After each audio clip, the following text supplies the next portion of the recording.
ಗಣಿಗಾರಿಕೆ ಮಾಡಿದ್ರೆ ಚಿನ್ನ ಬಂದೇ ಬರುತ್ತೆ ಅಂತ. ಸೊ ಕಡೆಗೆ ಚಿನ್ನ ತೆಗ್ದಿದ್ರಿ, ಅದು ಏಳುಮಲೆ ಚಿನ್ನ ಹೇಗಿದೆ ಅಂತ? ಇಲ್ಲ, ಭಾಳ ಖುಷಿ ಇದೆ. ಅದೇ ಅಂದರೆ ನಂಬಿಕೆ ಅಂತ ಅಷ್ಟೇ. ನಿಮ್ಮ ಕೃಷಿನ ನೀವು ನಂಬಿದ್ದು ಅಷ್ಟೇನೆ. ಇಲ್ಲಿ ನಾನು ಚಿತ್ರರಂಗಕ್ಕೆ ಹೊಸಬ ಅಲ್ಲ. ನಮ್ಮ ತಂದೆ ಟೈಮಿಂದ ನಾವು ನೋಡ್ಕೊಂಬಂದಿರೋ ಅನ್ನ, ನಾನು ಫಸ್ಟ್ ತುತ್ತು ಅನ್ನ ತಿಂದಾಗಿಂದನೂ ಅದು ಸಿನಿಮಾದೇ ಊಟ ಮಾಡ್ಕೊಂಬಂದಿರುವಂಥ ನಾನು ಇವತ್ತಿನವರೆಗೂ ನಮ್ಮಲ್ಲಿ ಅದೇನೇ ಇರೋದು. ಸೊ ಅಪಾರವಾದಂಥ ಒಂದು ಪ್ರೀತಿ ಇದೆ, ಅಪಾರವಾದಂಥ ಒಂದು ಗೌರವ ನನಗೆ ಈ ಚಿತ್ರರಂಗದ ಮೇಲಿದೆ.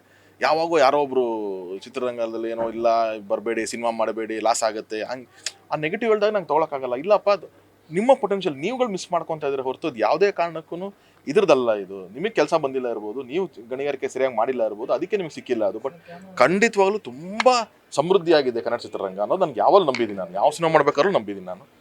ಅದೇ ನಂಬಿಕೆನೇ ಈ ಸಿನಿಮಾ ಹೊಸಬ್ರ ಮೇಲೆ ಮಾಡ್ಬೇಕಾದ್ರೂ ಅದೇ ನಂಬಿಕೆ ಇತ್ತು. ಅದೇನೇ ಇವತ್ತು ಮತ್ತೆ ಪ್ರೂವ್ ಆಗಿದೆ ನನಗೆ. ಕಲೆಕ್ಷನ್ ವಿಚಾರಕ್ಕೆ ಬಂದ್ರೆ ಎಷ್ಟು ಕಲೆಕ್ಷನ್ಸ್ ಆಗಿದೆ ಸರ್ ಆಸ್ ಎ ನಿರ್ಮಾಪಕರಾಗಿ? ಅದೇ ಈ ನಂಬರ್ಸ್ ಒಂದು ಹೇಳೋಕ್ಕಾಗಲ್ಲ ಫಾರ್ ವಾಟ್ ಎವರ್ ರೀಸನ್ಸ್. ಅದು ನಾನಾಗಿರಲಿ, ಜಗದೀಶ್ ಡಿಸ್ಟ್ರಿಬ್ಯೂಟರ್ ಆಗಿರಲಿ, ಯಾರೂ ಆದರೂ ಕೂಡ ನಂಬರ್ಸ್ ಹೇಳೋಕ್ಕಾಗಲ್ಲ. ಒಂದು, ಎರಡನೇದು, this is very early stage. ಇವಾಗ ಏನಾಗುತ್ತೆ ನಮಗೆ, ಇವಾಗ ಇನ್ನೂ ಗ್ರಾಸ್ ನೋಡ್ತಾ ಇರ್ತೀವಿ. ಗ್ರಾಸ್ ಆದಮೇಲೆ ನೆಟ್ ಆದಮೇಲೆ ಶೇರು, ಅದೆಲ್ಲ ನಮ್ಮಲ್ಲಿ ಡ್ಯೂಯಲ್ ಟರ್ಮ್ಸ್ ಅಂತ ಒಂದು ನಡೆಯುತ್ತೆ ಇವಾಗ. ಅಂತಂದರೆ ರೆಂಟ್ಗೆ ಹೋಗುತ್ತೆ ಕೆಲವೊಂದು, ಇಲ್ಲಾಂದರೆ ಪರ್ಸೆಂಟೇಜಲ್ಲಿ ಕೆಲವೊಂದು ಆಗುತ್ತೆ, ಎಷ್ಟು GST ಆ್ಯಡ್ ಆಗುತ್ತೆ, ಎಲ್ಲನೂ ತುಂಬ ಅದು ಅದಕ್ಕೆ ಆದದ್ದು ಒಂದು ಟೈಮ್ ತೊಗೊಳುತ್ತೆ. ಸುಮ್ಮನೆ ಒಂದು ನಂಬರ್ ಹೇಳಿಬಿಟ್ರೆ ಅದು ಇದಾಗಲ್ಲ. ಈ ಸಿನಿಮಾನ ನಾನು ನಂಬರಿಂದ ಗೇಜ್ ಮಾಡಬಾರ್ದು ಅಂತ ನನ್ನ ಒಂದು ಖುಷಿ. ನಾನು ಹೇಳಿದ್ರೆ ನನ್ನ ಡಿಸ್ಟ್ರಿಬ್ಯೂಟ್ರು ನಾನು ಕೊಟ್ಟಿದ್ದು ದುಡ್ಡು ಮುಟ್ತು ಸರ್ ಅಂತಂದ್ರೆ ನನಗೆ ಅಲ್ಲಿಗೆ ನಂಗೆ ಪಿಕ್ಚರ್ ನಂಗೆ ಗೆಲ್ತು, ನಂಗೆ ಸಾಕು, ಅಲ್ಲಿಗೆ ಐ ಎಮ್ ಡನ್ ಅನ್ನೋದು ನನಗೆ ಆಸೆ. 6 ತಿಂಗಳು ಸ್ಟಾರ್ಟಿಂಗ್ ಅಂದ್ರೆ ಆರಂಭದಲ್ಲಿ ಒಂದು ಒಳ್ಳೆ ಓಪನಿಂಗ್ ಸಿಕ್ಕಿರಲಿಲ್ಲ ಕನ್ನಡ ಚಿತ್ರರಂಗಕ್ಕೆ. ಈಗ ಸೆಕೆಂಡ್ ಹಾಫ್ ಚೆನ್ನಾಗಿರುತ್ತೆ ಅನ್ನೋ ಹೋಪ್ಸ್ ಅಲ್ಲಿ ಅಲ್ಲ, ಹೌದು, ಅದೇನೆ. ಸಿಕ್ಕಿಲ್ಲ ಅಂತಂದ್ರೆ ಏನೋ ಜನಕ್ಕೆ ಇಷ್ಟ ಆಗುವಂಥ ಸಿನಿಮಾಗಳು ಬಂದಿಲ್ಲ ಇರ್ಬೋದು. ಅದ್ಭುತವಾದ ಸಿನಿಮಾಗಳು ಕನ್ನಡ ಚಿತ್ರರಂಗದಲ್ಲಿ ಬಂದಿರುತ್ತೆ, ಬಟ್ ಜನಕ್ಕೆ ಇಷ್ಟ ಆಗುವಂಥದ್ದು ಅದು ವರ್ಕ್ ಆಗಿರಲ್ಲ ಅಂತ ಅನ್ಸುತ್ತೆ. ಸೊ ನಾವು ಯಾವುದೋ ಜನರನ್ನ ಬ್ಲೇಮ್ ಮಾಡಬಾರ್ದು ಅದಕ್ಕೆ.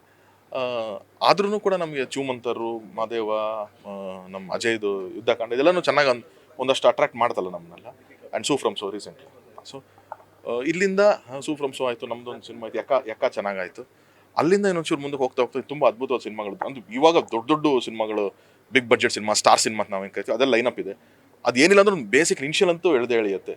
ಸೊ ಹಾಗಾಗಿ ಇನ್ನೂ ಬೆಟರ್ ಆಗುತ್ತೆ ಅನ್ನೋ ಒಂದು ಹೋಪ್ಸಲ್ಲಿ ನಾವೆಲ್ಲ ಇದ್ದೀವಿ. ಸಾಮಾನ್ಯವಾಗಿ ಹಿಟ್ಟಾದ ತಕ್ಷಣ ಬೇರೆ ಬೇರೆ ಲ್ಯಾಂಗ್ವೇಜ್ಗೆ ನಾವು ರಿಲೀಸ್ ಮಾಡುವಂತಹ ಪದ್ಧತಿ, ಹಾಗಾಗಿ ನಿಮ್ದೇನು ಪ್ಲಾನ್ ಇದೆ? ಅಲ್ಲ, ನಾವು ಫಸ್ಟ್ ಮಾಡಿದಾಗಲೇ 3 ಲ್ಯಾಂಗ್ವೇಜ್ ಅಂದರೆ ಈ ಕಥೆನೇ ಆ ಬ್ಯಾಕ್ ಡ್ರಾಪಲ್ಲಿ ಇರೋದಕ್ಕೋಸ್ಕರ 3 ಲ್ಯಾಂಗ್ವೇಜ್ಗೆ ಅದು ಈಸಿಯಾಗಿ ರೀಚ್ ಆಗುತ್ತೆ. ಆ್ಯಂಡ್ ಆ ಇನ್ಸಿಡೆಂಟ್ ನಾವೇನು ತೋರಿಸಿದ್ವಿ ಅದು ನ್ಯಾಷನಲ್ ನ್ಯೂಸ್ ಇತ್ತು, ಎಲ್ಲರಿಗೂ ಗೊತ್ತಿರೋ ಇನ್ಸಿಡೆಂಟು, ಕನೆಕ್ಟ್ ಆಗ್ತಾರೆ ಅಂತ ಮಾಡಿದ್ವಿ ನಾವು.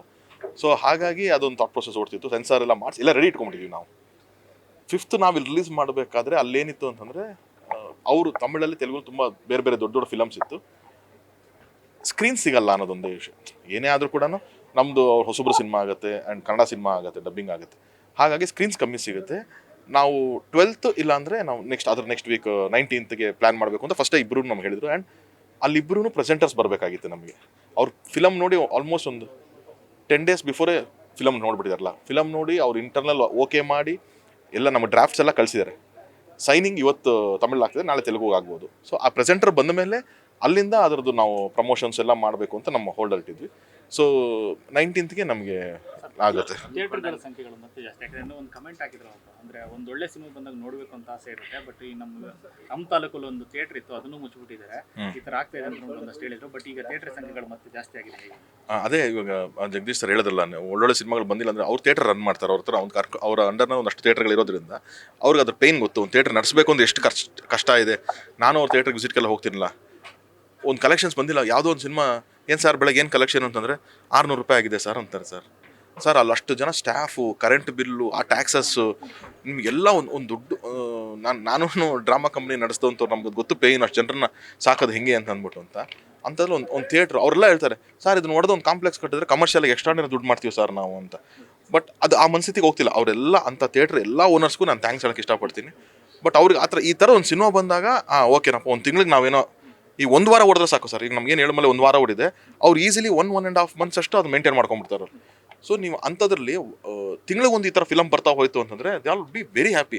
ಆಮೇಲೆ ಎಷ್ಟೊಂದು ಕಡೆ ಕಂಪ್ಲೇಂಟ್ ಇರುತ್ತೆ, ಥಿಯೇಟ್ರ್ ಚೆನ್ನಾಗಿ ಮೇಂಟೈನ್ ಮಾಡ್ತಿಲ್ಲ ಅಂತ. ಅಪ್ಪ ಹೆಂಗೆ ಮೇಂಟೈನ್ ಮಾಡ್ತಾನೆ? ಅವ್ನ ಹತ್ರ ಅವ್ನಿಗೆ ರೆವಿನ್ಯೂ ಬಂದಿರ್ತಾನೆ, ಅವ್ನು ಮೇಂಟೈನ್ ಮಾಡ್ತಾನೆ. ಇಲ್ಲಿ ಕೈಯಿಂದ ಹಾಕಿ ಅಂತ ಎಷ್ಟೊಂದು ಮಾಡ್ತಾನೆ. ಆ್ಯಂಡ್ ಜನನೂ ಅಷ್ಟೇ, ಅದನ್ನು ಸ್ವಲ್ಪ ನೀಟಾಗಿ ಇಟ್ಕೊಳ್ಳೋಕೆ ಅವರೂ ಪ್ರಯತ್ನ ಪಡಬೇಕು. ಎಲ್ಲ ಹ್ಯಾಂಡ್ ಇನ್ ಹ್ಯಾಂಡ್ ಹೋಗ್ತಾ ಇರುತ್ತೆ. ಸೊ ಹಾಗಾಗಿ ಕೆಲವು ಥಿಯೇಟರ್ಸ್ಗಳು ಮುಚ್ಚುವಂಥ ಪರಿಸ್ಥಿತಿ ಬಂದಿತ್ತು. ಈಗ ಒಂದು ಲಾಸ್ಟ್ 2 months ಮತ್ತೆ ಎಲ್ಲ ರಿಓಪನ್ ಮಾಡಿದ್ದಾರೆ. ಆ್ಯಂಡ್ ನಮಗೂ ಲಾಸ್ಟ್ ವೀಕ್ ಒಂದು 17 ಸಿನಿಮಾ ರಿಲೀಸ್ ಇರೋದ್ರಿಂದ ಕೆಲವೊಂದು ಸೆಂಟರ್ಸ್ ಓಪನ್ ಮಾಡಿರಲಿಲ್ಲ ನಾವು. ಸೊ ಇವಾಗ ಜನರ ಡಿಮ್ಯಾಂಡು ಅವ್ರ ಊರಲ್ಲಿ ಅವ್ರು ಯಾರ್ಯಾರು ಏನೇನು ಕೇಳ್ತಿದ್ದಾರೆ, ಸೊ ಅಲ್ಲೆಲ್ಲನೂ ಓಪನ್ನ ನಾವು ಈಗ ಈ ವೀಕ್ ಮಾಡ್ತಾ ಇದೀವಲ್ಲ.